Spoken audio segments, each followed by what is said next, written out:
Hi, how's it going? My name is Chris. I am a big Star Wars fan. I'm also a Disney fan, but like most people, at least most people on YouTube, not a fan of the Disney version of Star Wars.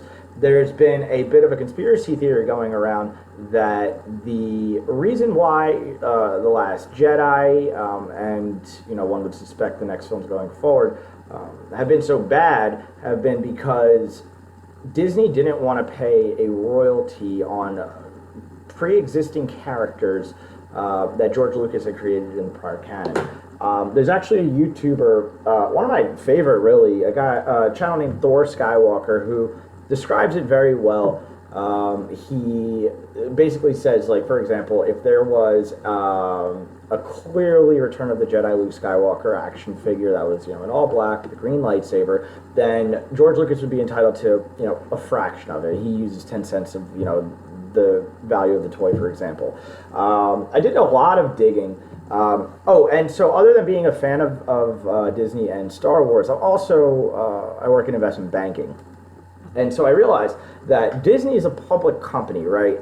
So information like this is what in the industry is called material.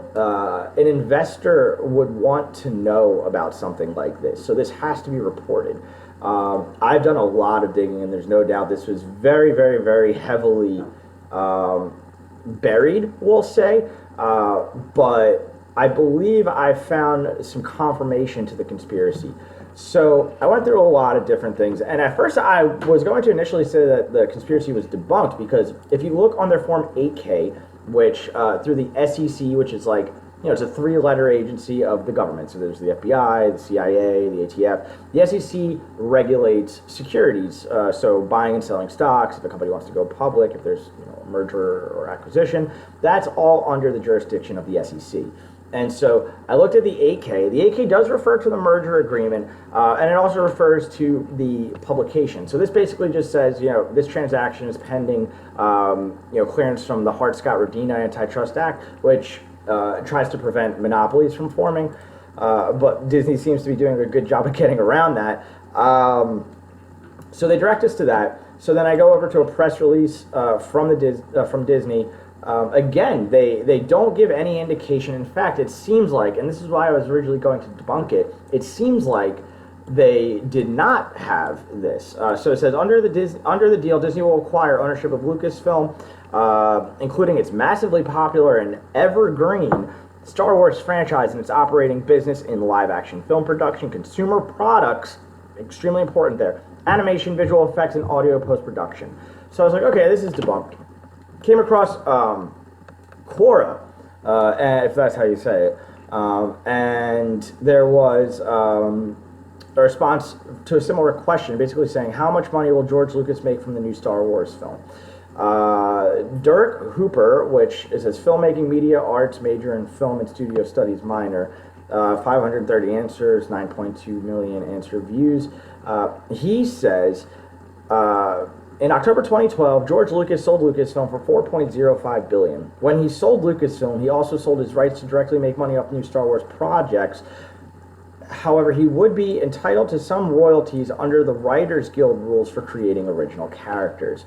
I went through the Writers Guild rules, and it was very compelling. So I actually focus not in this industry when it comes to investment banking. I focus on really healthcare, and in fact, I plan on making a lot of videos that are more around the healthcare industry, particularly cancer and Alzheimer's, things like that. But moving on, I'm just trying to find what I was talking about. Lucasfilm Disney. Is this it? No. Okay, so it's not up now, but I went through the Writers Guild, guidelines, we'll say, and I read through. I found some sections that are definitely applicable. I've got some really good friends in industry that I want to refer back to, but it definitely caused me to do some digging. So I used Edgar Pro, so I'll give them a free shout out. But Edgar Pro is a pay service to go through really deep SEC filings. I typed in Lucasfilm. Anyway, I went to the publication where George Lucas sold his 2.1% of his stock, so that's 37 million shares. Now, in this selling shareholder agreement, it says, assuming all the shares of common stock being registered for resale is sold, and assuming all selling security holders does not purchase additional shares in the interim, they will not own any shares of Disney common stock after completion of this offering.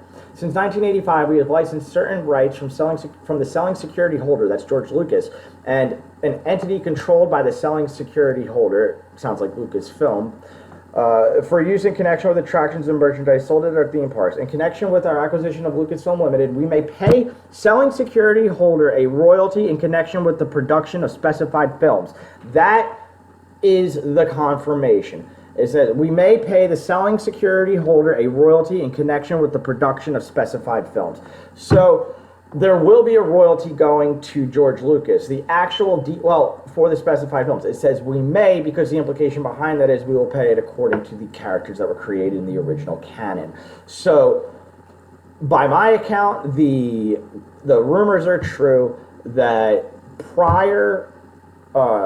pre-existing canon characters are subject to royalty for George Lucas, which is a very good, reason why Disney may have actually shifted gears and turned Star Wars into what it is today.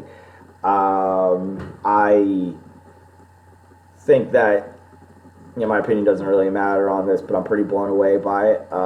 When I first heard this, I thought it was interesting. I thought it made sense, but I was originally planning to debunk this. And it looks like it's true, ladies and gentlemen. It looks like there is at least the open door of a royalty in connection with the production of specified films. So, yeah, that's crazy. Wow. Shit. Well, that really adjusts my thought process on things. But yeah, thanks for watching the channel. I plan on making a lot more regarding a variety of topics. Right, I had mentioned healthcare. I've got some interesting potential, like, little docu-shorts on the way with some interesting companies. So yeah, stay tuned, guys.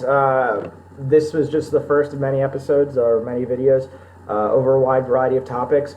In fact, like I said, I work in healthcare, investment banking. If you guys have any suggestions on videos that you think might be interesting, whether it's healthcare related or not, I'd love to hear it. Please like, please subscribe, and I hope to be able to get a lot more content out to you. Thank you.